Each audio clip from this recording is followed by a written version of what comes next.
members of our party from Ekiti, some of whom are well seated here, distinguished ladies and gentlemen of the press. It's been a busy day for all of you, and I will just be as brief as I can, except where you have questions or need further clarification. I'm Opeyemi Bamidele, by the grace of God, Senator of the Federal Republic of Nigeria, and I'm here with you at the Media Center this afternoon because I have come to the National Secretariat of our party, the All Progressives Congress, to obtain the nomination form of our party for the governorship election that is slated to hold in Ekiti State on the 22nd of January 2022. Gentlemen of the press, I am in this race because I am truly convinced that no man owns himself to himself alone, but by my own philosophy, I believe that everyone owns himself partly to himself, partly to his family, partly to his community, partly to the society at large.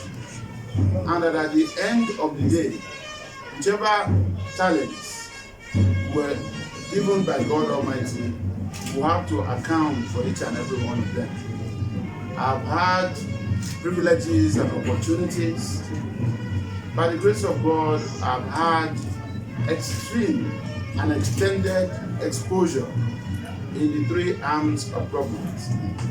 One, as a solicitor and advocate of the Supreme Court of Nigeria, and as an attorney and counselor at law of the state of New York in the United States.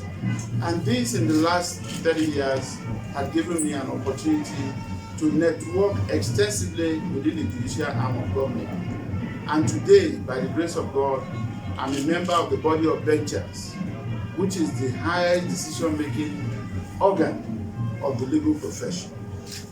And of course, I've been privileged to serve as a principal functionary within the executive arm of government. I was in the cabinet of Lagos State for 11.5 years under 2 governors, and that was an opportunity to operate and get a lot of exposure within the executive arm of government. I got elected into the House of Representatives in 2011, and today, by the grace of God, I'm a serving senator of the Federal Republic of Nigeria. That makes the exposure for me complete, also within the legislative arm of government.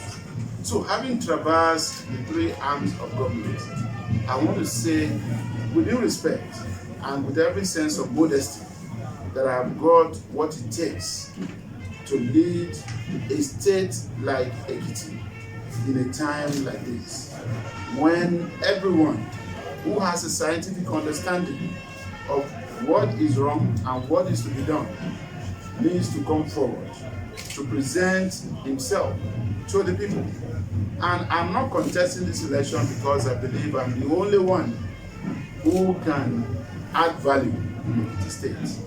But I'm in this race because I'm convinced that more than anyone else, I know Ekiti like no one else, of all of us who so far have indicated interest in being governor in the Ekiti State. And that I know the workings of government in the three arms of government like no one does among all of us who are aspiring to be governor in the Ekiti State. And I've also said I'm going to govern the state on the basis of a policy thrust from the heart and anchored on 5 cardinal areas. H, standing in for health and human services, because I believe that this is important and a sine qua non for human capital development. The E of the heart stands for education and economic prosperity through economic advancement of the state. The A in the heart will stand for agriculture and mineral development of the state, because that is supposed to be the mainstay of our economy, which has been abandoned over the years. Of course, the R in the heart will stand for rural and infrastructure development, which I also believe is something that is germane to any form of genuine development. And for the T, I talk about transformation of our youth and women, because I believe this is also cardinal to any kind of meaningful social development. In the days and weeks ahead, by the grace of God, I will unfold the details of my manifesto, but rest assured, gentlemen of the press, that by the grace of God, I believe God Almighty Himself over the years had prepared me for a time like this, and I believe it is time for me to really showcase the talent and the fact that I've been privileged in a special way to garner experiences which I'm willing to place at the disposal of the government and people of Ekiti State. Finally, I also must say that Ekiti State today is led by a governor who understands the language of democracy and development.